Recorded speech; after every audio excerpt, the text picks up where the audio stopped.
Hello again, everybody. Jim Thomas here. Mike Martz. We're talking football. Mike, I like our open, man. Claves has kept that weight off. I wonder what his secret is, man. I wish I knew it, huh? Yeah, I know. He looks like a boned fish. He's got just nothing but ribs showing there. Yeah. Well, we're done. We're into October now. We're into week 5.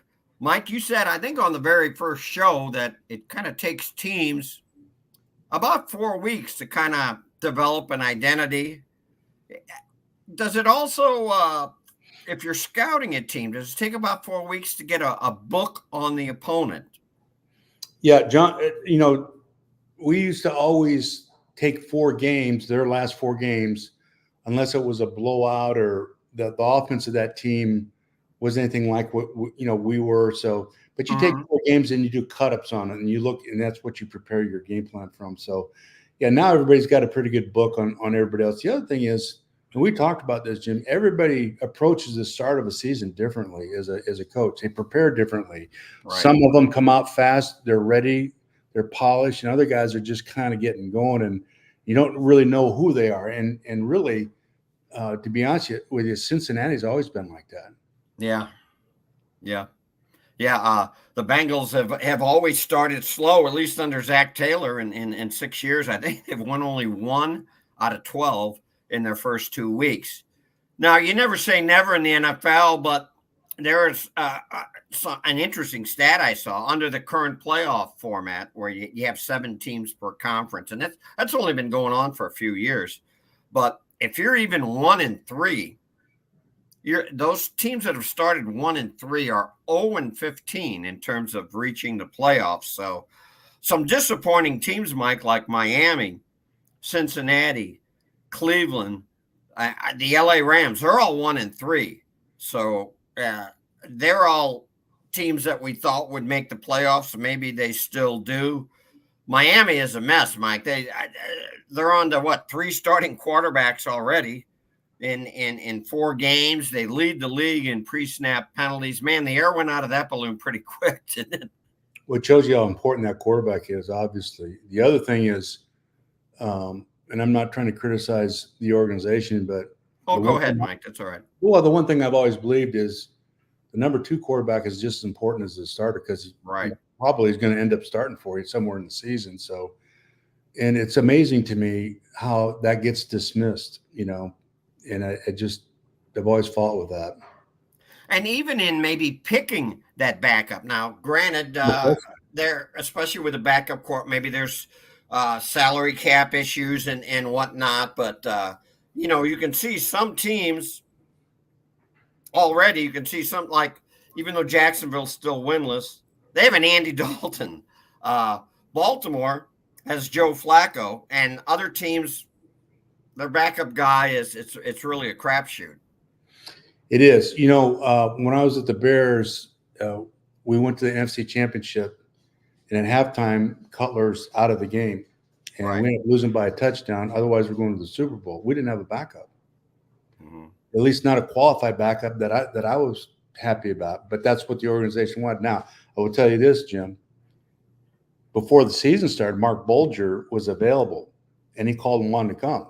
And he said, In "Look, just pay." Chicago, when you were OC there, that was under Lovey, of course, right? Yes, and he said, "Just pay me, just give me like $1 million." Mm-hmm. And the lowest, the bottom figure for a vet like him was like 850, $150,000 difference. He said, just, and I'll come up every week. And well, they wouldn't do it.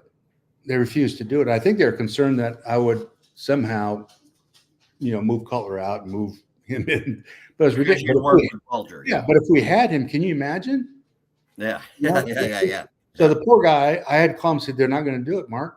So he goes to Over Baltimore. 150,000? Yeah, he goes to Baltimore for $4 million as a backup. Uh-huh. That's insane. Yeah, it is. Especially even back then, 150,000 out of a salary cap is nothing. It's pocket change. Now, Well, I want to ask you about the LA Rams. Out of all these 1-3 teams, boy, and I think the LA let one slip away last week against Chicago, but they're still a pretty good team. I mean, of those 4-1-3 teams, Miami, Cincy, Cleveland, LA Rams, who do you think maybe has the best chance to make the playoffs? Well, I think Cincy does, and I think LA does. And Mhm. what LA, he's such a good football coach. He does such a great job with what he Mhm. has, and they're so beat up. They've lost so many players trying to get those Right. receivers back, and Mhm. that'll happen. And he'll find last year. There's no way they were going to be 500 last year, but somehow they did it. Yeah. And so I would absolutely put them as number one. And then when you have a quarterback and receiver, and defensively, they can be very good at Cincinnati. You can't count them out. Yeah. And then now T. Higgins is back, and you've got Higgins and Chase going. That's a hell of a duo to start out. LA problems in the red zone, which surprises me. They had I think they had the ball inside the 30 last week against the Bears 9 times, and 3 field goals is all they got out of it. And it surprised me because Kyren Williams he's pretty good in the red zone. He's pretty good at grinding out those tough yards. So you'd think they'd be able to work that out. So I learned this from Norv when I worked for him, and it was from Ernie Zampese. If you have problems rushing football, it shows up in the red zone. And first and foremost, you've got to be able to run the football effectively in the red zone, no matter what. You've got to make the attempt, because the coverage is really going to hurt you because they don't back up, et cetera. So you've got to figure out a way of rushing the football and getting yards that way, and not rely on just throwing the football down there. And I think that's a very, very important lesson for everybody. I mean, you've got to be able to grind it out, like you said. Yeah. And I think I misspoke earlier. I said 9 times. They had it inside the 30 4 times. Week to week, the NFL is so fascinating. Last week on Talking Football, we were singing the praises of the Buffalo Bills, that they were the best team in the league. And then they go into Baltimore and run into Derrick Henry and company and just get blown out. I mean, is there a lesson there, Mike? What did you see in that game? 35-10, I believe it was. Well, I think they may still be the best team. I think that happens. They came off of a almost perfect game the week before. Yeah. And they're feeling pretty good about themselves. And, there was a difference in intensity and speed between those two teams. They just, that happens sometimes. You have to be on guard for it. They hit a buzzsaw. And, the 49ers, they won the Super Bowl one year where I think in the 5th game of the season or 4th game of the season, they went back to Philadelphia and got beat 50-6. They wanted to win the Super Bowl. I mean, I think I know the year. I think it was 40-8, but it was still they got the card kicked out of them. But they, sometimes that's a wake up call. They expose some things on defense, and right now all the teams in the league are making a concerted effort to be physical and rush the football. And if you're not prepared for that, like the old days when you had to be able to stop the run first and foremost, and they've kind of gotten away from that. Well, they're reestablishing that now in the league. Yeah, we're going to get into that in a little bit. Just a couple other points I want to make. The week 4 was a week where we're used to. You live on the 1-score game in the NFL, but there were teams that raced out the big early leads. Minnesota got up 28-0 over Green Bay. Green Bay almost had a whale of a comeback. Tampa, whose Baker Mayfield is playing lights out, they got up 24-0 over Philly and won. The Colts, this one surprised me, but they beat Pittsburgh, but 17-0 they got up over the Steelers and ended up winning. How do you get a team back in it when you fall behind like that? Because Green Bay almost pulled it off. You can't panic. I've been in that situation a number of times. And when you go into the locker room and you're down 21 or 24 points, there's a sense of dread in there, and you just got to squelch it. And what I've always done is you call the team and the coaches up together, and the adjustments don't really matter at that point. Say, look, this is a play-by-play. Take each play. Chuck Knox taught me this. You come back in the second half and you take each play and you're looking for execution and intensity, and good plays are going to happen, but you can't try to make big plays. Just play, have confidence, and it'll happen for you. And you have to be uplifting with them. Mm-hmm. And I learned that because we went down to play Tampa Bay when I was in LA with the Rams. Mm-hmm. And we were down, my gosh, I think 24 points at half. We came back and beat them. Yeah. And that was his lot. And I never forgot that. But that's exactly what you have to do. You got to get them back, and they have to know how they're going to win this game. So you got to tell them how. Mm-hmm. Mm-hmm.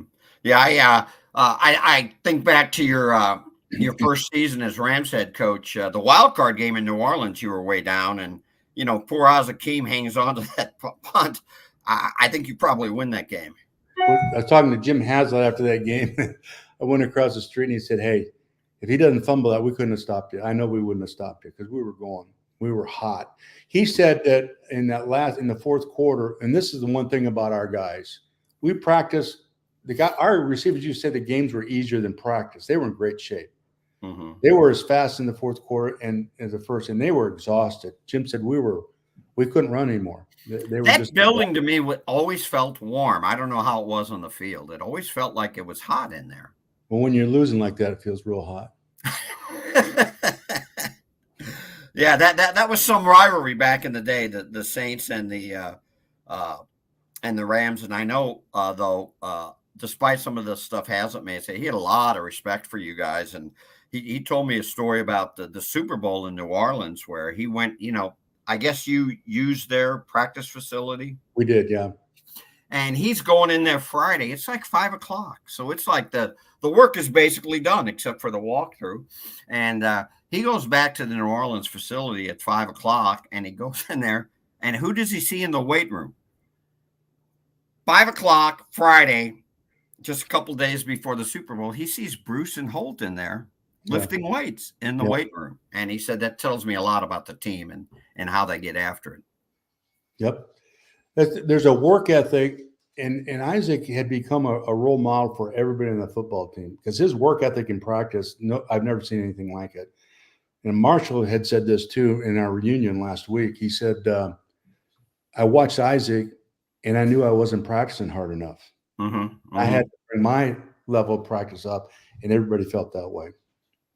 Yeah, yeah. I remember him. Remember him saying that. We had 5 teams enter week 4 unbeaten, and only Kansas City and Minnesota survived. Now, Mike, you said you still think Buffalo's the best team in the league. Minnesota's got to be right there, don't you think? Well, the quarterback is, yeah. I mean, what O'Connell's done there is really remarkable, and I love when they changed the defense here. Was it 2 years ago? Mm-hmm. And they must blitz more than anybody else in the league, and they're very effective. Like Kansas City, they know what they're doing. So yeah, they're able to get out on people and force you into being one dimensional. Mm-hmm. And that's kind of what we try to do, and that's what they do. And it's really, if they can do that, boy, I tell you what, it's really hard. And they disguise a lot. A lot of times they'll have like 6, 7 guys on the line of scrimmage, and it's like, are they blitzing? Are they not? And they'll drop 2 back or 3 back in coverage. It's got to be really tough to. Kansas City does the same thing, and this is, and they come up with unique and different alignments too, and so does Minnesota. So they're kind of ahead of the curve in the rest of the league. Yeah, and in Minnesota, they have a great pass rush. I think they 17 sacks. I think they have, which leads the league. And you talk about getting in front of people. Here's this stat from my old friend Mike Sando up in Seattle, who's worked for ESPN.com for a long time. Sam Darnold, 4 games into the season, has thrown exactly 2 passes when the Vikings are trailing. Just 2 passes. That's phenomenal. It reminds me of the 99 Rams. You guys didn't trail much. I added it up, and I can't remember the exact number. But at home, during the regular season at home, during that 99 season, you guys trailed for only it was not even 10 minutes of clock time. It was like 8 minutes. I can tell you when it was. It was against Carolina. It was 3.5 minutes. 3.5 minutes. Okay. It was 7 points. We trailed by 7 points against Carolina for 3.5 minutes before we, Yeah, and you fall behind an offense like that, and good luck catching up. Although Green Bay did a pretty good job. We weren't sure. We tape on Thursdays here. We weren't sure if Jordan Love was going to play or not. What did you think of his play? He looked a little tentative at first, but then it looked like he just started flinging it. He did, and I think off all those injuries and Trent Green when he first came back after his surgery, same thing. They're just unsure. It hasn't been really tested yet, and they got to, and then once their mind gets off it, the first time they throw a bad pass, it really angers them. You know what I mean? And it's over with. That's enough, and then they just kind of go, and I think there's a lot of truth to that. I think that happened too with down in Atlanta, when he came back off that Achilles this year, his first week or so. Kirk Cousins, right? Yeah, I think it's the same thing. And then, he was missing guys. And when I say missing, they catch it, but it's back here and over there. He's not as accurate. Yeah. And after a week and a half or so, it's just like, oh, that's enough. That's enough. And then they get going. Yeah, for my money, I know there maybe there are a lot of good announcers in the NFL. Don't get me wrong, but for my money, the best tandem, and they did the game, the Minnesota Green Bay game, is Kevin Harlan and Trent Green. I mean, they do a great job, and no frills, but they have fun with it. But Trent made a great point early on, and they showed replays. They said he's not. Jordan Love isn't following through on his front foot, which was the leg that had the knee injury. And so he's not really getting zip on the ball. And then later in the game, you didn't see them. It's like you said, he just forgot about it and maybe got loosened up a little bit and just started playing. Well, you're not aware of it. When you first start playing, they try and put it out of their mind, but they're still aware of it. Right. And then and when that happens, the ball will take off on you. It'll sail. It won't, you know what I mean? Right. And once you make one of those throws, and these guys, and they're highly competitive, and they get angry. That's it. Forget about it, and they forget about it, and they go. Yeah. He Jordan Love he matched his career high with three INTs, but boy, that second half of the game, he looked good. Green Bay, 2-2, but I don't think they're going to have any problems now that Love is back. And we talked about backup quarterbacks at the start here of talking football. I mean, Malik Willis, he did them right for 2 games, but I think Green Bay is going to be just fine, don't you? Absolutely. Yeah. Obviously, you think that Minnesota will win that thing the way they're going, but Green Bay should get in. Yeah. KC, different animal there. The 4 one-score games. You've talked a lot, even last year on our show, about how Kansas City, hey, folks, I know Mahomes and all those guys get the headlines, but it's the defense that's carrying them. I think that's really the case this year. They've had trouble getting stuff going offensively. There's Mahomes. I was surprised when I was watching that game because I was looking at his ball placement. Right. And the ball wasn't working. He was not as accurate as he always is. Like we're saying, just guys might, but they got turn and stumble and catch it, and that's not like him, And I know watching him, he had to be disappointed, but he would never say anything about it. But he just did not look the same to me somehow. Yeah, and and I know people are going to say, "Well, look at all the injuries they have," but that goes without saying. If you're accurate and on your game, you're going to hit the guy in stride, no matter who you're playing. Now, saying all that, losing Rashee Rice, that's going to be tough. And what a fluke play! Mahomes is trying to tackle a guy after on an interception return. He slams right into Rashee Rice's knee. Can they overcome this? I mean, maybe they'll make a trade for a guy, but maybe they can't. Well, there's a guy down at the Raiders that I'm sure they would like to have, and they're shopping him. So Devontae Adams, yeah. I remember last year you were on a tangent how they weren't getting Adams the ball. That was one of your prime rants from last year. One of the most misused players that I've ever seen in the history of the National Football League. He should clearly be a dominant and the best receiver in the league. There's just nothing like him.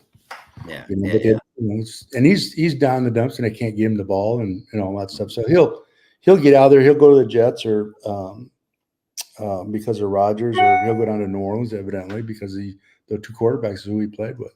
Yeah. So Kansas City, how do you cope now? Kelsey kind of got off the schneid. He had I think 7 catches for 80 yards. I think having Kareem Hunt back with Pacheco out for a while, that really helped. Hunt was kind of a lifesaver in that game. But He was. and I guess maybe they look more to Xavier Worthy, but they're going to have to get creative to move the ball on offense, aren't they? They do, and that's never been an issue for Andy. He's as good as there is, but we've always felt like Mike Furry and some of those guys. It just gives somebody else an opportunity to step in and be counted on. And you always tell your guys, we don't have backups. We guys waiting for the opportunity to be a starter, and that's just encourage them and empower them and let them go, and that's what they have to do, and they'll do that. Somebody will come out, one of those guys in that backup role, one of the fourth guy or whatever. All of a sudden, he'll become every ooh and on. And where's this guy come from? Right. Yeah. And was it in Detroit? Didn't Furry catch like 114 balls for you? Something crazy like that. This is a crazy story. My last year, going into the 05 season, I didn't finish obviously just those 5 games, but in our wisdom, our organization made sure that we didn't have a free safety. There's no free safety on our roster. So we're going into the season without a left guard and a free safety. Our best tackler was on special teams was Mike Furry. He's 185 pounds. Right. So I called Mike and I said, Mike, I'm going to make you a free safety. You okay with that? He said, Coach, I just won't play. I remember that. Yep. So he ends up having 3 picks and forced fumble and recovery and all that good stuff. So then I leave and I go to Detroit. Right. They don't want him. We too slow, can't do this, can't do that. Right. So we get him. He catches 100 balls for over 1,000 yards and leads the NFC in receptions and yards. Number 2 receiver in the league. The year before, he's playing free safety. So, one man's diamond's another man's stone, I guess. You did some good work there, Mike. Who was the quarterback? I'm blanking out on his name. That John Kitna? Pardon me? John Kitna? Yeah, John Kitna. And you have 2 3,000-yard seasons with him? Something. No. 2 back-to-back 4,000 yards. 4,000. Okay. Excuse me. It had only been done 8 or 9 times in the history of the league at that time. Yeah. And we, we weren't exactly the who's who of offensive football now. No, sir. With John and Mike Free and those guys, they just had such great heart and character. It was so much fun to coach those guys. Yeah. I think that was some of your best work, Michael, squeezing a pair of 4,000-yard seasons out of John Kitna. So here we are, just 2 unbeaten teams, 4 weeks in. On the other side of the coin, we entered the week with just 3 winless teams, but Cincy and Tennessee, of all people, managed to win, and that leaves Jacksonville, which had high hopes this year. They couldn't hold a late lead against Houston, and they dropped to 0-4. Mike, is there a way out of it for Jacksonville? Yeah, they just need to get a win somehow. There's nothing wrong with them. They're not poorly coached and all that stuff. They're just, that happens to you. You kind of, if you're not careful, you get dogpiled and it's hard to get out of it. But they just need to get a win. That's all. They just got to get a win. He's a good quarterback. They're a little short in talent there, obviously, but they're not a bad team at all. It's not like Miami where there's no hope. Yeah. Whew. Tough situation there. Okay, Mike, you rallied last week. You refused to concede in the pick contest. I was crowing a little bit because I was up 3. But you went 8-1 last week. I went 7-2. The difference was you picked Atlanta, which won on a late field goal, and I picked. They won, didn't they, Jim? Yeah. They won. Yes, they did. What's the state field goal stuff? What's that? They won, didn't they? Yeah, and I picked New Orleans, which reminds me, I remember my wife, this was in the height of the greatest show. Of course, you remember that Giants game? New York, it was 15-14. Who was it? Was it Tucker that was hurt? And Strahan went nuts. It was at the Dome. Yep. I come home. My wife's all pissed off. She says, 15-14? What the hell is that? I said, did they win the game? And she said, yes. So, see, you got people spoiled with the greatest show. That was a rough game, though, man. That was a very. We actually got booed at the end of the game. If you can believe that. What's that? We actually got booed at the end of the game. The team did? Because we won. There's some boos as I was going underneath because we didn't. Because you didn't win with style points, right? Yeah. Right. Marshall was out of that game. What's that? We ended up winning the ball with Marshall was out at the end of the game. Yeah, and I don't remember that. I remember, who was it? Tucker that was hurt and playing, and Tucker was playing with a clubbed hand against Strahan. Yeah, never a good plan, but so that's who you had, right? He ended up giving like 4 sacks. But Trunk candidate, we're down at the end of the game. We got a 4th down, and I think 3 or 4 to go. So I threw the ball, called a play, and we'd practice all week. We'd throw the ball to Trunk candidate in the flat. Gotcha. And it's just kind of a roll of the dice whether he's going to catch it or not, right? So he comes back, and Kurt just lays it to him perfectly. He catches it and just races down to the 1-yard line or whatever, and the rest is history. But we didn't do a good enough job of helping old Tuck over there on the right side. But, we finally did in the second half and got going a little bit. Yeah.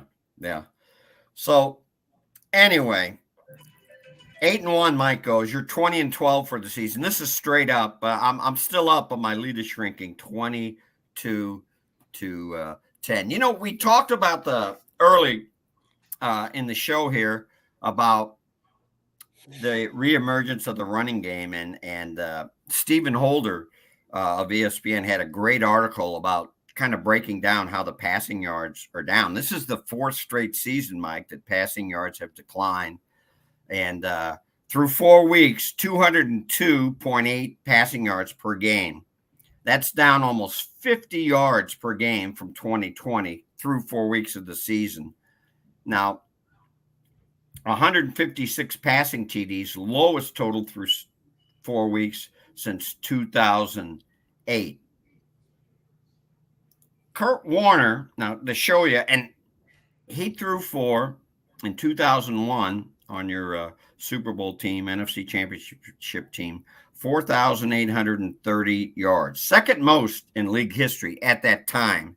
Now it ranks 28th. I'm a firm believer that the greatest show on turf helped ease the league or force the league to pass the ball more and ushered in this modern era of passing.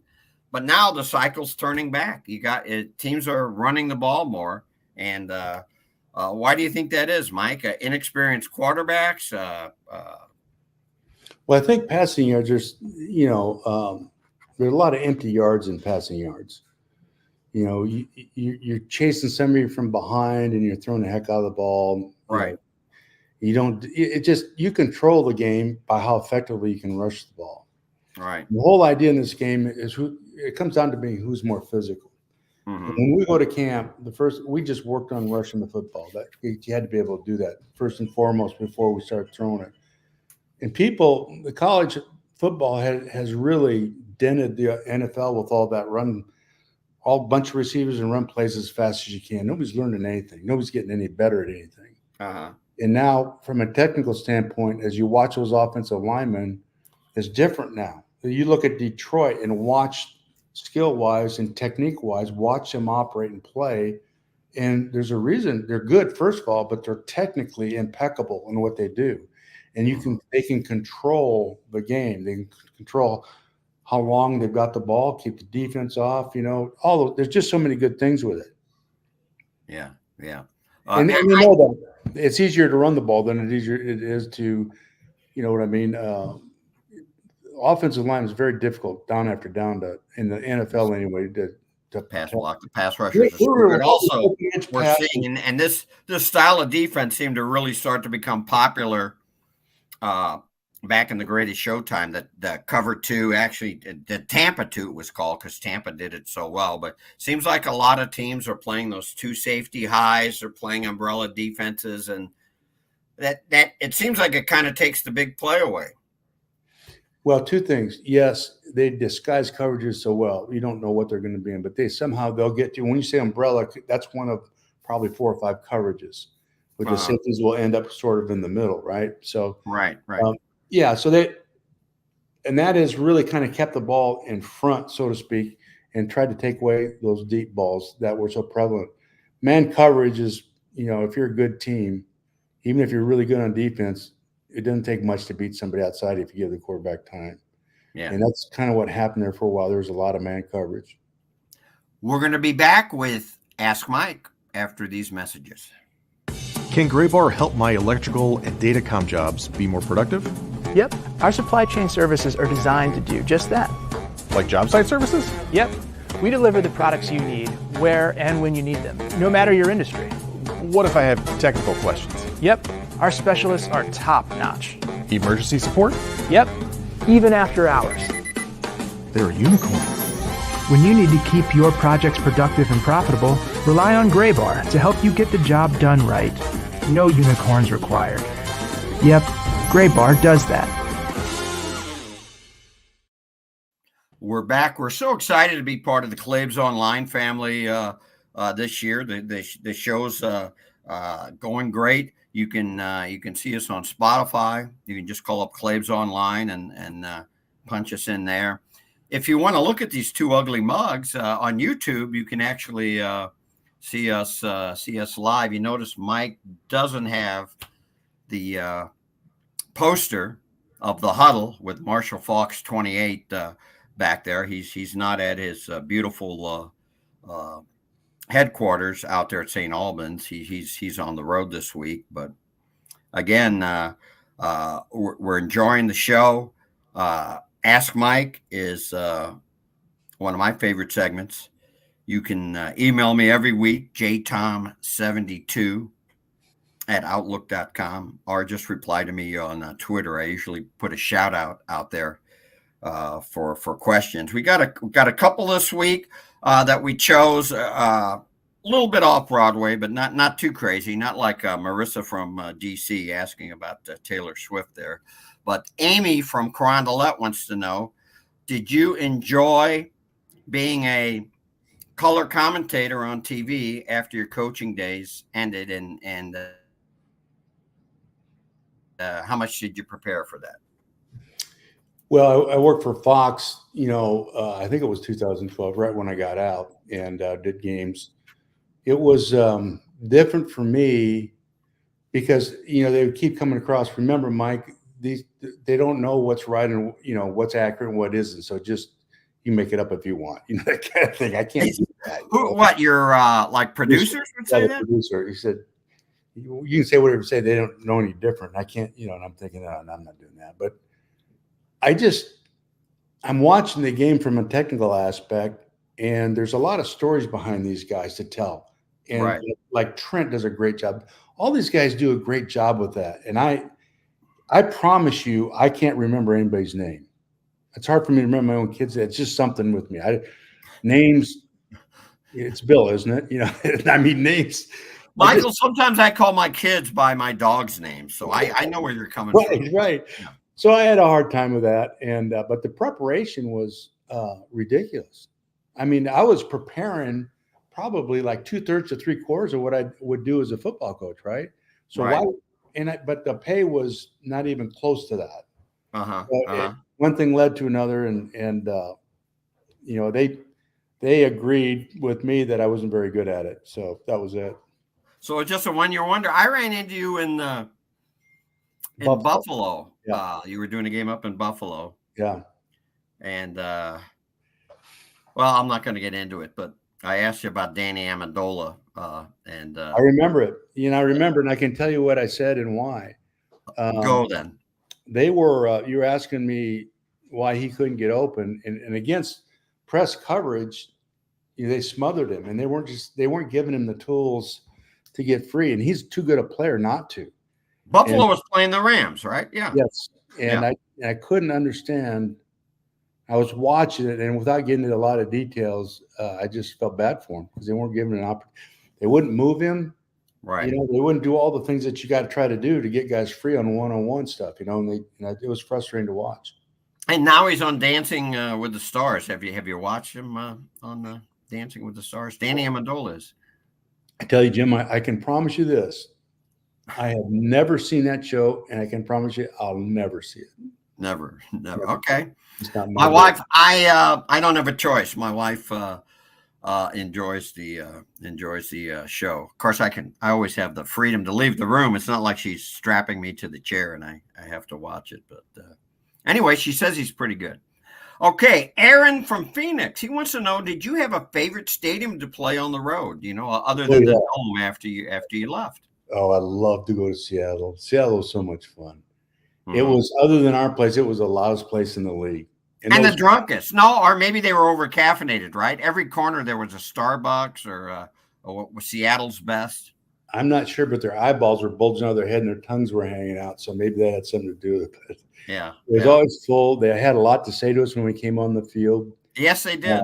It was so much fun playing in that atmosphere, and they were loud. It was so much fun to play when it's quiet there.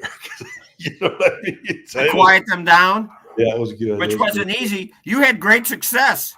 Yeah. 2004, the last St. Louis Rams team, you finished the regular season only 8-8. You beat them 3 times. Twice in the regular season, once in the wild card. And what was it? It was a great comeback in the regular season, right? One of the biggest comebacks ever. Yeah, we had a total of like 70 yards at half. Mm-hmm. And we had 1 touchdown. We broke a long run or down to 10 or whatever. We scored, but that was all we had. And they were rushing the heck out of football. We couldn't slow them down. Yeah. Same thing. We went at halftime. We regrouped, talked to them, just one play. And we got back into it by rushing the football the second half. We just pounded it, went down, kicked a field goal, got their confidence back. But going into I guess there's 5 minutes to go in the game and we're down 17. Yeah. We hit 2 touchdowns and kicked a field goal to tie it up. And then, of course, we threw the touchdown on 3rd down. So was that to McDonald in the OT? Yeah. Brandon Manamaliuna, who we called, the media called him 303 because that was his weight, like, Levi's 5. We called him 303. He was a hefty guy, wasn't he? Yeah, I call him good. That catch that he made in the end zone, I've never seen a better catch, to me, in the history of football. Honestly, gosh, you go back and look at that catch. Such an important catch. Right. Mark throws it up, and there's 4 guys around him. He goes up and takes it away from everybody for the touchdown. I mean, I'm still amazed at that to this day. Yeah, that was we talked about comebacks and how you get a team to come back, especially on the road. And I remember celebrating. Isaac Bruce did like a kind of the was it Captain Morgan the Rum, where he's got his hands on his hips and he has his helmet on and he's got his one leg, his foot posing on his helmet. And those loud Seattle fans responded. They were throwing beer at him. Well, I tell you what happened when you look at the film. As McDonald goes into the end zone, the end zone stands are real close. Everybody in that lower level threw beer cans at him. They were throwing cups of beer at him. You could see them all just come piling out. So after that game was over with, and I was walking in, I looked back, and probably most of the team did a lap around the stadium, waving to the fans. Like a victory lap? Yeah. Pretty brave to do there at what it might have been called Quest Field back then. You know how they change these names all the time. Did you ever go out there? Were you ever able to go out and get a meal on the road, or did you have to eat with the team? Good question. The only time I'd go out would be in a preseason game. Night before a game, usually, Jim, at that mealtime, I'm a mess, just a mess.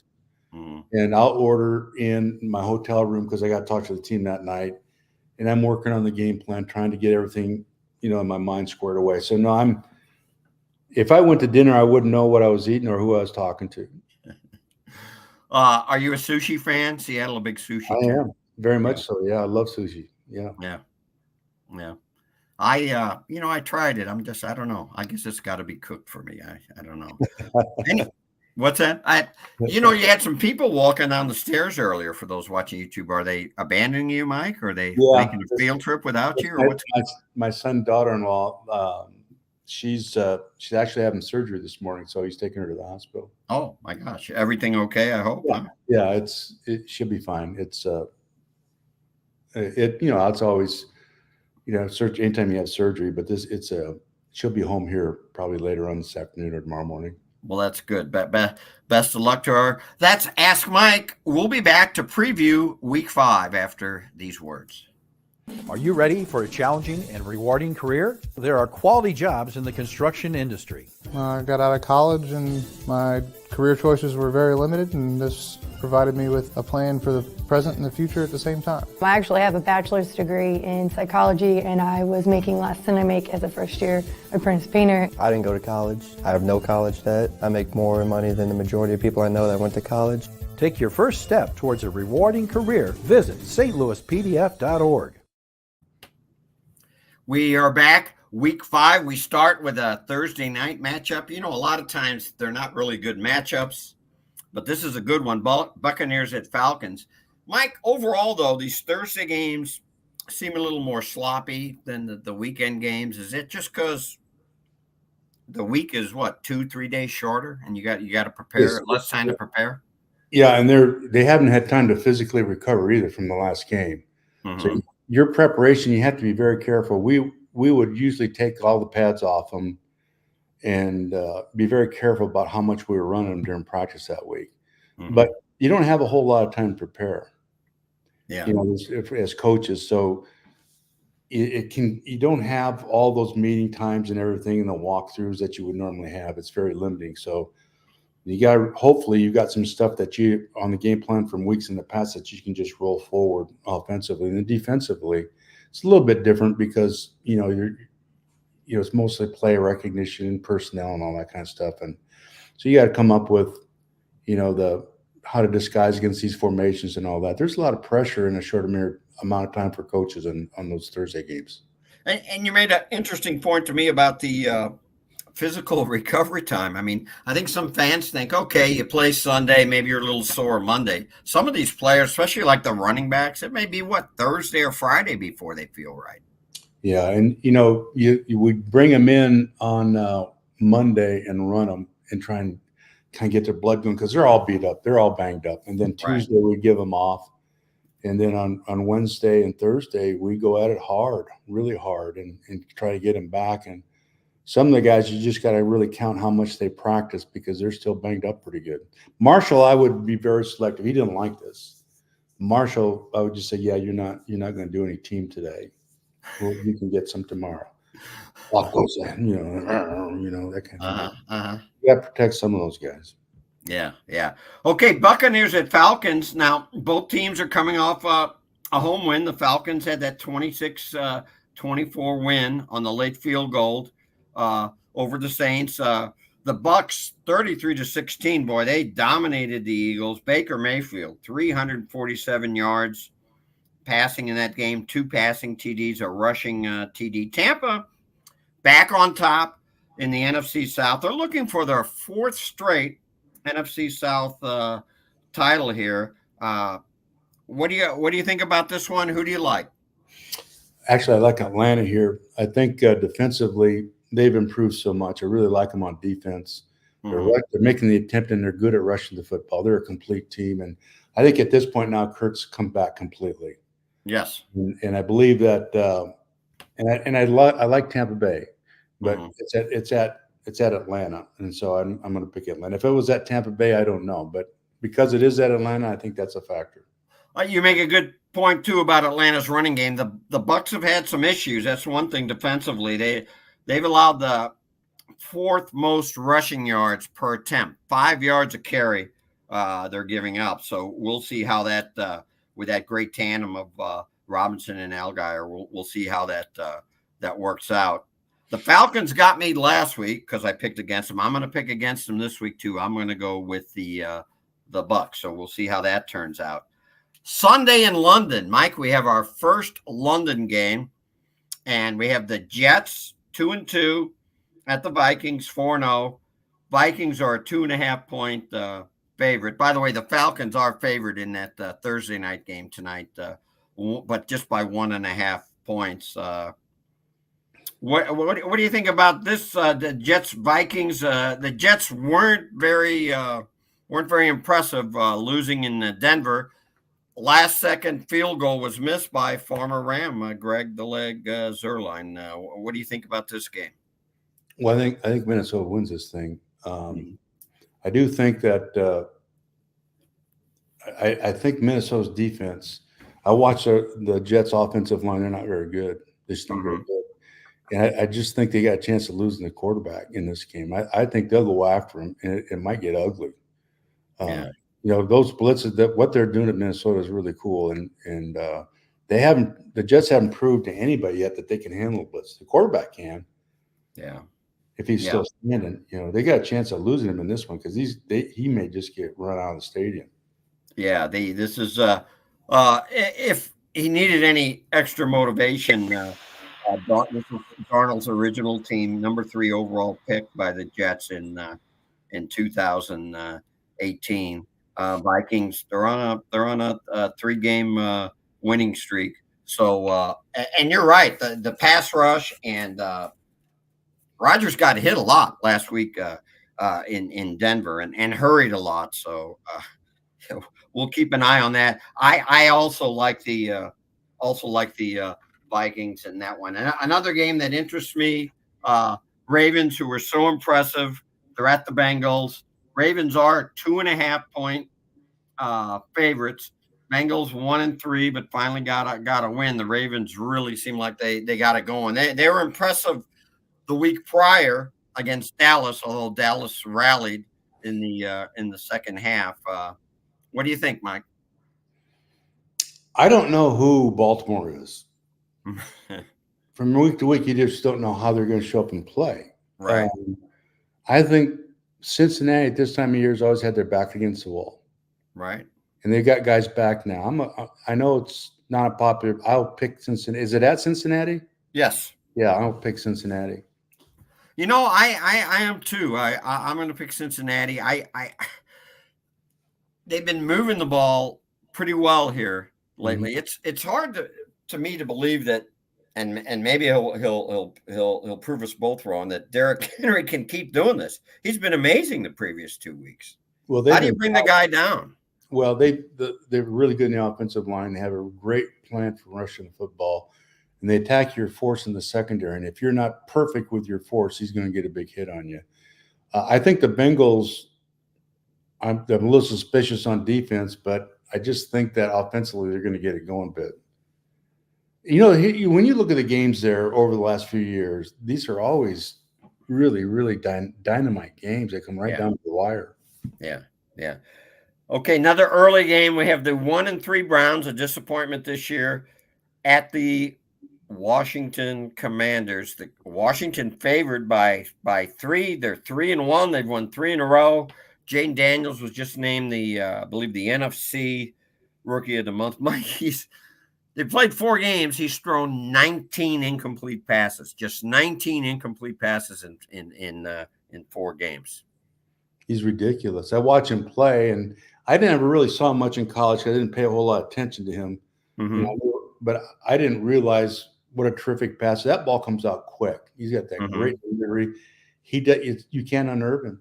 He's just so calm and he reacts and he doesn't, there's no panic to him and you can't get to him fast enough. The ball gets out there too fast. And if you do, he runs.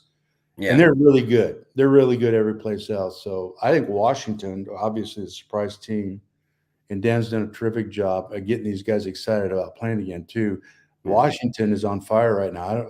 They're going to win this game. Yeah, I'm going to go with Washington as well. The numbers, like you said, are just ridiculous for Daniels. 82.1% completion rate. He's got 3 touchdown passes, 4 touchdowns rushing. And Washington, scoring's down in the league.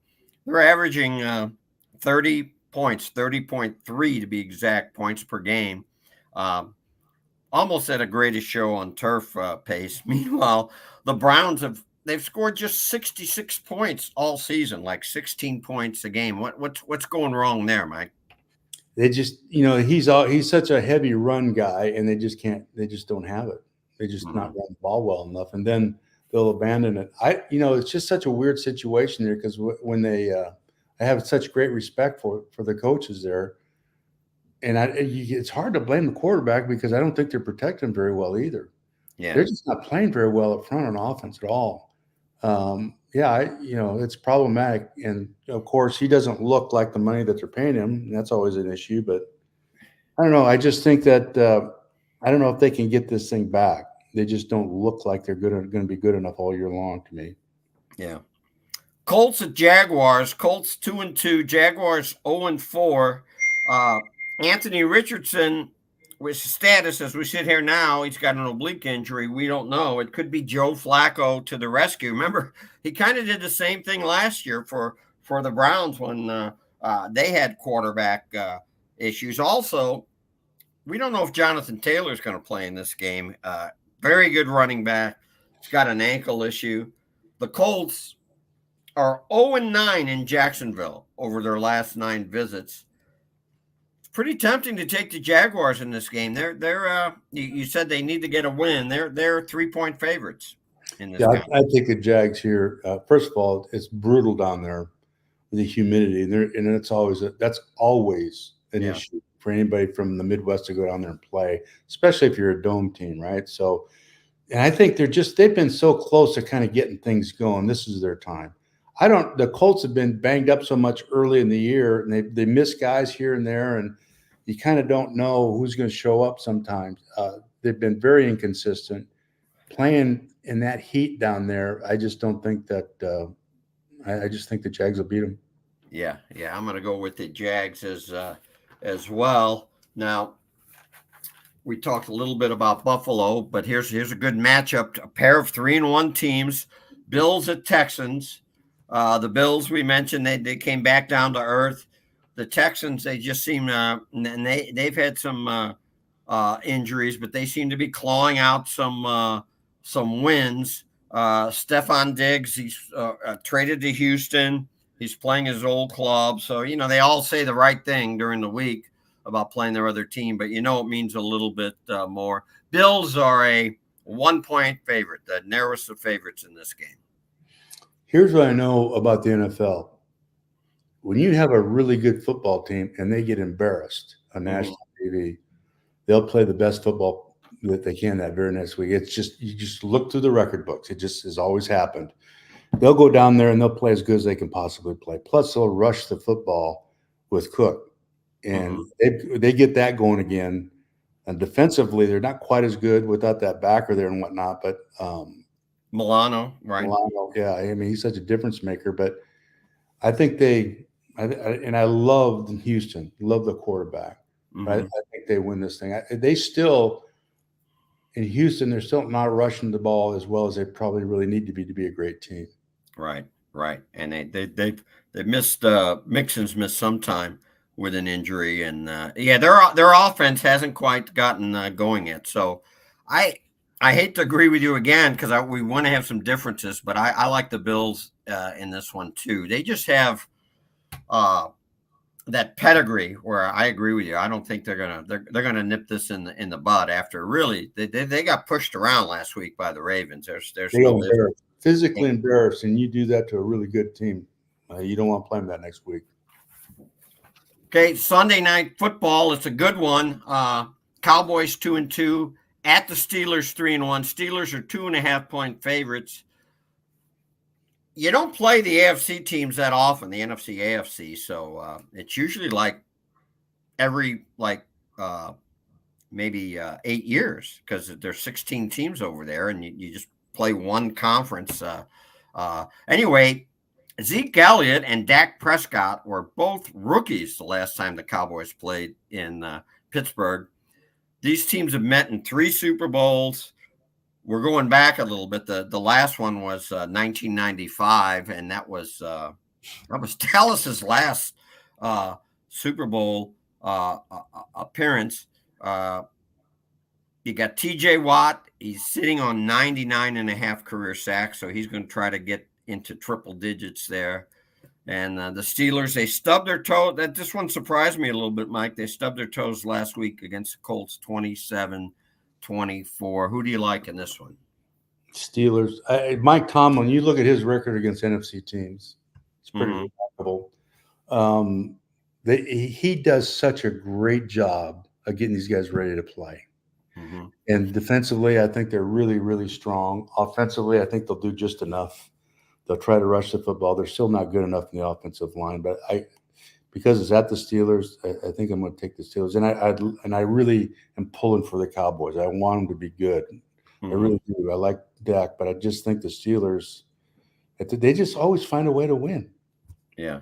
And the Cowboys, one thing that disturbs me about their offense is, they had Pollard last year in the 2-time 1,000-yard. They're just not as good in the running game as they've been. Zeke Elliott of St. Louis, and we all love what he's done in the NFL, but he looks like he's on fumes at this stage in his career, and they're just not running the ball that well. No, they're not. And up front, they are built and geared to rush passer up front on defense. Right. And so people have taken that, and it happened to them last year when we went down to play Arizona. They go into 2 tight ends and just pound them and grind them out. And I got a feeling that Pittsburgh will do something a little bit like that. Pittsburgh doesn't know how to run the ball, and Najee Harris and Justin Fields has added another dimension to their running game. He's been okay, huh? Fields maybe a little better than okay. Was never a fan of his. Don't think that he's ever going to be a real good passer because he wants to hold the ball all the time. Right. At the Bears, he was a disaster. Here, they've done a great job of coaching him and kind of playing towards what he does. He's disciplined. The ball comes out faster. I just think they've done a remarkable job with him, and to their credit and to his. Yeah. Monday night football. The Chiefs get a lot of primetime games. Saints 2-2 at the Chiefs 4-0. Chiefs, despite all their injury problems, especially in the skill positions, they're 5.5-point favorites. KC, we mentioned earlier, they've won 4 straight one-score games. The Saints were the flavor of the month for a while. Well, actually, the flavor of for the first 2 weeks, and they've kind of come back to the pack here. I think I think you mentioned this was like 2 weeks ago. You said this rubber band's going to break with the Chiefs. They've been living on this fine line. So I'm going to go with the Saints in this one. The Saints let me down last week, Michael, but who do you like in this one? I like the Saints. I think Kamara will, they're going to rush the football, but they got the coordinator down there does a great job now. He's a young guy, but they'll rush the ball better. Carr's good player, especially if they pick up Devontae Adams, even if he's not going to play this week, obviously, but I just think defensively, they're really good. The Saints are really good. And I think that matchup with where Kansas City is now on offense is going to, in their behalf. And then it's just a question where they can handle all that pressure that Kansas City does on defense. And that's a big question, but I'm with you. I think that New Orleans goes in there and beats them. So that's our Week 5 wrap up. And we'll wrap up our show this week, unless, Mike, there's any other game you want to mention or anything. Or I'm good. Mike is good. That means we're good on talking football. We'll see you next week. Munganat St. Louis Acura has the all-electric Acura ZDX. The ZDX can go up to 313 miles on a single charge, and the DC fast charging lets the ZDX gain up to 80 miles in just 10 minutes. When you lease an Acura ZDX, you can save up to $7,500 with a federal EV lease credit. Or you can buy the new ZDX and get 0.9% for up to 72 months. Come on in to Munganat St. Louis Acura and take a look at the new ZDX for yourself.